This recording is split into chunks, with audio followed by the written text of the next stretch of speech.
hear some crazy stats from a conversation I had. And I know she listens, so I'm not going to name names or anything. I had a client during the week that has a full-time job, corporate, does very well. Yep. Does very well in the corporate job and is clearly very good at what she does. And her goal has been $2K a week in the business. Is like, we walk away from the corporate, which is still a big pay cut, but lifestyle, she's got kids and all of that. And I'm like, what's going on? Where's the tipping point? And they just haven't spoke about it. So it's really like, we're going to go into today, like 10 things you're getting wrong that's stopping your growth in your business. Yep. One of them is you don't know your numbers. Yeah. And this was just like a huge example of that, of like, they just don't, because they're doing well. It's like, oh, we just put all that money away. I'm like, but how much? So I don't know. I'm like, well, how much do you need to live? I don't know. How much do you need to have the lifestyle that you want? I don't know. I'm like, okay, so you're working 2 jobs, full time, 2 kids. He runs his own business too. I'm like, when does this stop? When's the stockpile big enough that you can take the leap? And just didn't have it. And then you see it on the opposite end, where people just like don't know and they're doing shit because they don't look. It's easy to get into that though. 100%. If I wasn't meticulous with the numbers, Steph and I wouldn't know. Yeah, what's going on? No. Yeah, because you're both doing We well. just make This is enough. Yeah. So it's never like, we have to watch this much and this much or whatever. It's just big transactions get taken to the boss, Yeah. Taken to the financial advisor. Can we get this? Can we go on a holiday? Mate, this is what it's got to look like. So in 7 weeks, 1, 2, 3, 4, 5, 6, 10, 11 sales in 7 weeks. Yeah, it's massive. She's made. It's unreal. Yeah, none for the first half of the year. Yeah, it's awesome. Was declining. We've done ads for 6 weeks. Yeah, it's sick. Crazy. But yeah, it's just like, with the conversation, I was like, so what's stopping you? She's like, honestly, she's like, outside of you and my husband, every single other person is telling me not to leave my job. Yeah, of course. It's just this. Fuck. It's against the status quo, man. Yeah. Safety, fucking blah blah blah. Exactly. Safety. I mean, look, coming from like a risk-averse individual, but then I'm like risk-averse, but it's like kind of not, because I've been an entrepreneur my whole life. Yeah. So- Ooh, good word. What? That's the first point today. Yeah. Yeah, keep going. No, I'm just like, I know people always talk about that comfort that they need to, because you don't know what tomorrow is going to be like if you run your own business. Yeah. And you and I have spoken about it, so you can get sacked tomorrow. Mm-hmm. Yeah, exactly. They could restructure any moment now, depending on what line of work you're in as well. Like, restructures happen more often. I've got a mate of mine who works at Google, and it's almost like I feel like every 6 to 12 months we're kind of talking about the team getting smaller, and he's obviously doing extremely well. Yeah. So he's just like, it's just a matter of time until they go, my conditions are probably a lot cheaper elsewhere. Yep. Or my resources are, so then I'm like, well, running your own business isn't really that fucking, Is it that risky? bad. Yeah, is that bad or risky compared to thinking about the anvil over your head the whole time, depending on line of work you're in. I always just look at skill set, like accruing skills. So it's like running your own business, you're accruing a bunch of skills that can help you do different things. And a lot of the risks that I've taken, because I even said in this conversation, I'm like, I'm not the right person. Like, I am not risk averse. I'm like, burn it all to the fucking ground and see what happens. Yeah. And then I have you two to be like, let's not do that. Let's not do that. It's not a good idea. So yeah, just like, when do you pull the trigger? And then for me, the filter is, what am I learning that adds value? Yeah. To like me as a prospect, in the market, whatever. Yeah. It's like, I feel like now I could, because I've got the marketing and ads thing, I don't know if I can say under my belt, but you understand it. Doing it pretty fucking well. Every single one of our clients that's running, it's winning. I'm in fitness, and every time we go into our mentoring call, every single fucking time I show up, someone will mention that, like, my niche, and Steph will be like, go talk to Ben about his niche and tell me that this is hard. It's like, you have no fucking idea. Yeah, we're selling in like the most competitive market. Yeah, and it's just like, you're winning in the hardest market. You're like, okay, cool. So I think I could work with any service business now and crush. Yeah, So it's like, what skills are you acquiring along the way 100%. that take The transfer you out. somewhere else? Yeah, Yeah. Yeah, Like, I like- can fucking sell houses, man. 100%.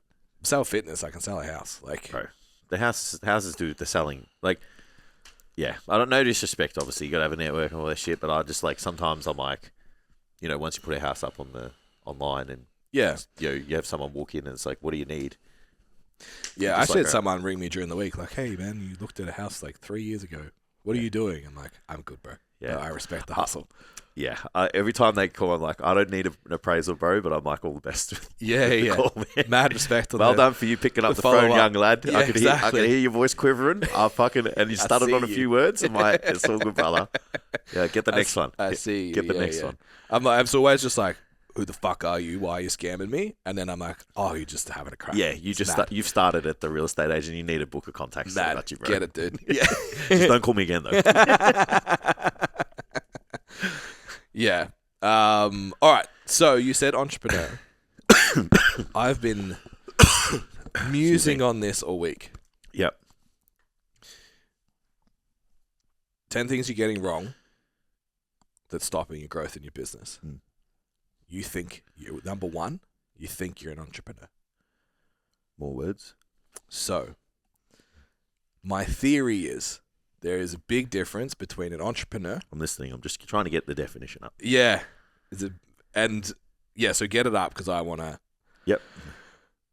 I think there is a big difference between an entrepreneur and a small business owner.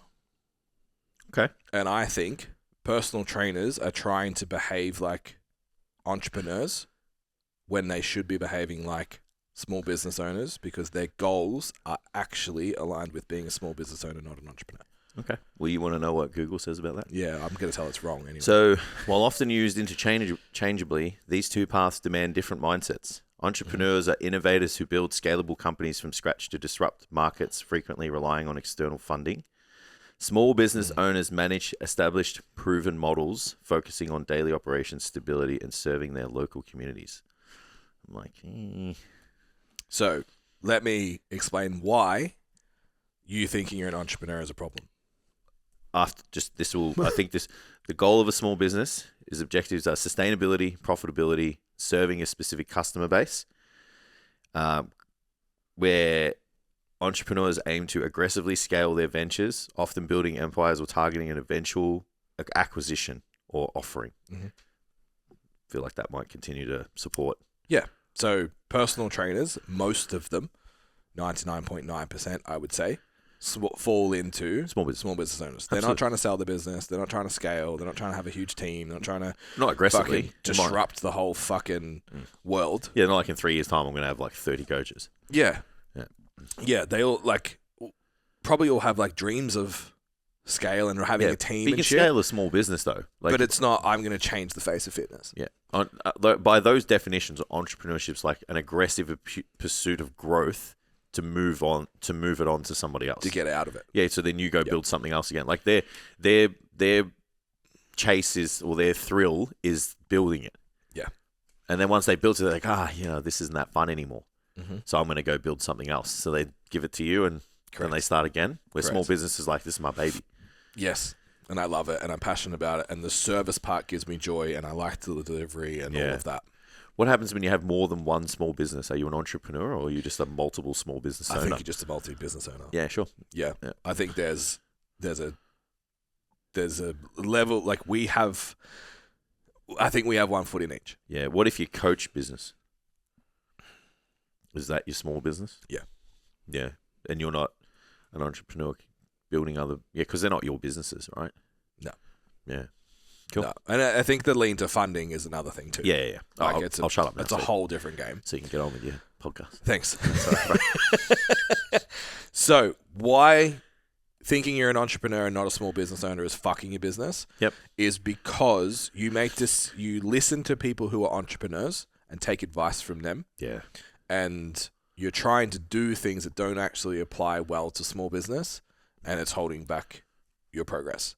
Mm. An example would be, I just want to outsource my marketing. I want to outsource my social media. Yeah. Why? Yeah. Oh, because it's the right thing to do. I shouldn't spend my time on that. Why? Yeah. Automating everything. As The well. most important part of your business is acquiring clients and getting outcomes. Like, they're equally as important. Yeah. So if you're like, I want to outsource it, that means you don't want to learn it. And if you don't learn it, then you can't manage it. Yeah. If you don't know it to manage it, you can't afford. This is the next gap. When you have funding, so I watched a clip of, Dan Priestley. Yeah. From Dent. Writes very, very good books. And the more I'm like sitting back, having been right into that world, like we paid for the course and did all that 5 years ago, the more I'm like, oh, that doesn't actually make sense. So he said, I don't know how to do anything. I can't write copy. I can't edit a video. I can't do this. I can't do this. I can't do this. If you can raise funding, you don't need to, because you can hire someone fucking great. Yeah, of course. But when you run a small business, you can't pay 6 figures for someone to do your social media. You've got a mate doing it. And your mate sucks. Yeah. And they don't care as much as you do. And they're not up to date like you are. And they're like, we are so fortunate to have Tam at the level that he is at. Yeah, agreed. But like, as a PT, when you're like, I'm going to outsource my marketing, it means you're hiring the entry level at an agency, or one of your clients is doing it, or one of your friends is doing it. And it's not good. Like, yeah, you could most do of it. the time, yeah. If you learnt it yourself, you would do a better job. And then what I'm seeing even more is, the first thing, we ask a question in one of the standout modules. If you had $1 million, what would you do with it? Yeah. Fucking 90% outsource social media. Yeah. Like, you don't have social media outsource. You don't have the system. You have nothing to give someone. So you need someone else to come in and do it, which is like, okay, do you have 6 figures a year? Do you reckon they mean just like production or No. all of it? No, they don't like it. They don't like writing it. Yeah. Yeah, that's inaccurate. Yeah. Yep. I think it's a small business, or you can really reliably outsource as admin. Yeah. Production of the media. Content, yes. Content creation, Yeah. but not social media marketing. Agreed.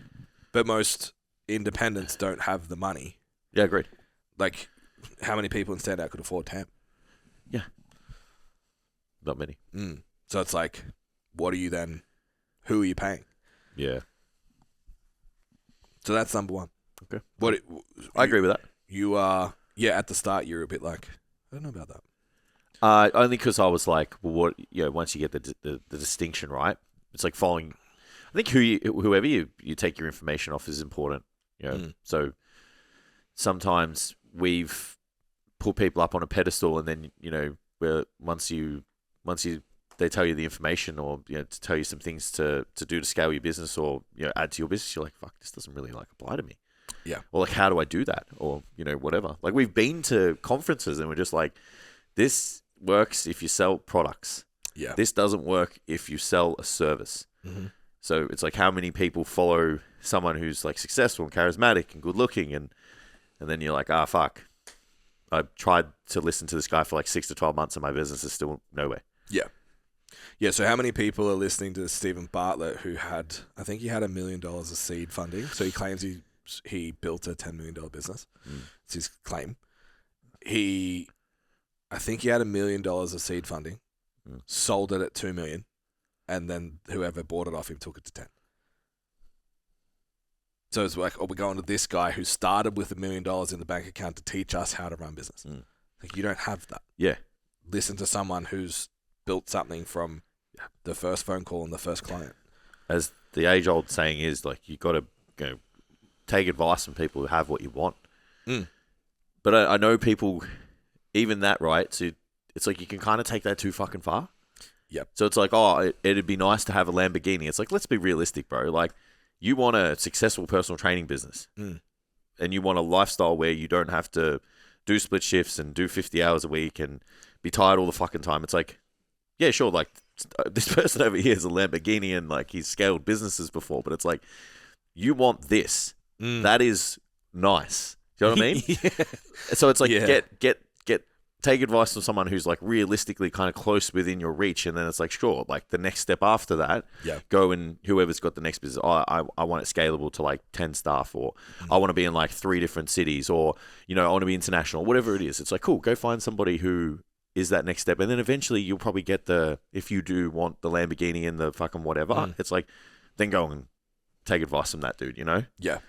I've seen like, it's just a real slippery slope if you just go with like take advice from the person that has what you want, but what you want is so far away from where you are right now. Yeah, and also it's all of what you want, not the outcome. Correct. Take advice from someone who lives how you want to live. Exactly. Like I would be like our mentors, like I'd have their life. Yeah. It looks great. It looks really good. And I know the struggles that they have, and I'm willing to have those troubles. Yeah. But they have the runs on the board though. Am I willing? I will straight up say I'm not willing to live the way Alex Hormozi lives. Oh yeah, for his outcome. Yeah, and I'm okay with that. Absolutely. Yeah. yeah. So it's like you see the Lambo, but it's like okay. Yeah, it's like every day. The everyday, I'm just like, I'm good. Yeah. So I was we're testing a new funnel at the moment, and at the start I was like, I need to do 6 iterations of like the video, and I just didn't really think outside of that, and I was like, probably I'll just have to record that each week and whatever. And there's another problem, but it's not that. There's 5 lines of text, and I just have to rewrite those 5 lines of text every 2 days until it works. It's like, so the Cheers 1% income, that'd be nice. Are you willing to rewrite the same piece of text 5 times? Yeah. Aren't some people doing like 50 variations? This is the same piece of text on a landing page. Oh, okay. Sorry, I thought you were talking about the the reels. Yeah, okay. Yeah, and that's the same. Like we've got guys in our community that are like 8 reels a day for a period of time. It's like, yeah, his business looks fucking great. Yeah. You gonna do that? Like, you know what I mean? It's of course, yeah. Yeah. It's just you just gotta, what's on the other side of it? Yeah. Number 2, second thing that you're getting wrong that's stopping your growth in your personal training business, you're not in rooms with people that are doing the thing. Yeah. There is such a low percentage of PTs that are growing, that are moving in the direction that you want to go, and that are achieving the outcomes that you want to achieve. 10% of the industry ever gets over 6 figures, and it's the baseline. I want to make $2,000 a week. Like that's been around for ages. Like the 6 figures a year is like a benchmark. I'm a successful PT. Only 10% are doing it. And I would say in every gym environment, it's probably lower than that. Yeah. So you're not in a room with someone who's doing the thing that you want to do at any level. So even people that are aspiring to that. Yeah. You're in the PT office with people that would prefer, and whether they consciously prefer or unconsciously prefer, to complain about their outcomes than do the work. And if you're surrounded by that all the time, it's pretty fucking hard to be motivated to do the thing yourself. Yeah. Yeah. So, as I said in the preamble, can you think of times when we got sucked into that? Because I think the benefit we've had is always each other. Yeah. One of the biggest regrets I have is, like I stated, like I know I had a really successful business there, but now that I look at it, I stayed at that gym for too long. It's the biggest fish there, and it was really hard to kind of, like, you and I were dragging each other, but I still think, like, development-wise probably would have been best to kind of go somewhere else or, like, move online a bit sooner. Yeah. Because that would have thrown me into a smaller pond and pushed me to kind of learn new things and kind of grow and scale faster. Yeah.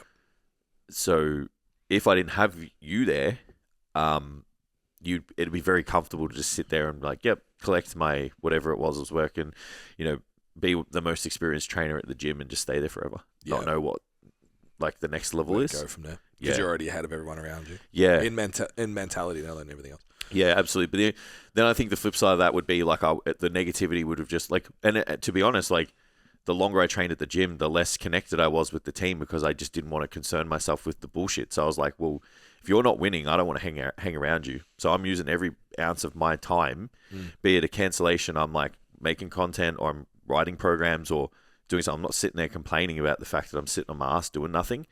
So I didn't want to kind of get into the gossip and shit because I was like, you guys are fucking losing. So I don't want to hang out with you. Like, I want to win. So having people who wanted to win gave you confidence you could win. And you see that when in standouts, like standouts are not just Q&A is not just like tell us about your problems and have people with like 20 years combined experience to help you. It's seeing other people win, so you can sit there and go, well, why not me? Yeah. At the end of the day, it's like, why not me if they can do it? And it's because it's who you connect with. Yeah, absolutely. And if people are listening, like everyone has the bullshit they tell themselves, right? I'm tired, I'm this, I'm that, and whatever. Like, that's the reason I didn't scale my business. When they get into a group like that and you see people who, Ben and Jace are perfect, they've been doing this for ages, they don't have any struggles. Like, okay, sure, whatever. And then they see someone who's like, same kind of career, same demographic, same years in, and they're crushing it. And you're like, you know that hurts. Yeah. You get off that call and you're like, okay, why not me? It's like, I'm not doing the work. I can still win because they're winning. So you either have two ways of responding. You go, well, if they can do it, I can. Or you have that really like, I'll just continue to make excuses and wonder why nothing ever happens and not actually look in the mirror and be like, okay, that's the problem. Yeah. For example, and this is where like from bottom to top, looking at Maddie in the course of the moment, first month averaging 500. This is tracks to the start of the year, not even her first month with us. 500 in an online business. This month, two crazy $1,600 weeks. So average over the is about 1,000. Yeah. So she's doubled her income in 4 months. Yeah. And in the last 3 weeks, she's put on 6 clients. Yeah. So she's not doing $4,000 a week and you're like, oh my God, you're so far away and all of that. She's in the exact same position you were. And she's rocketing forwards. Yeah. So what did she do? Pay attention to that. What's her attitude? I can just bring up her tracker and all this data's here because it's sitting here. I can just literally say it all because it's right here. So I think that's where the value is being in those rooms. Yeah. I think for us, what I look at is the time between Dent and where we are now was way too long. Yeah. We needed to hire someone. We went down the agency route, which was the wrong move. Yeah, we should have just gone. And we did that because we were trying to behave like an entrepreneur. But we didn't understand the thing well enough to keep the agency in check. Yeah. And even the agency that we worked with another one that did actually quite well. When it started to taper off, there was no it was just like, hey, this isn't working because I can see in the data. But I don't know how to. But I can't tell you why it's not. Yeah. So, yeah, I think that was probably too long for us. Agreed. Next, this kind of carries over to the same.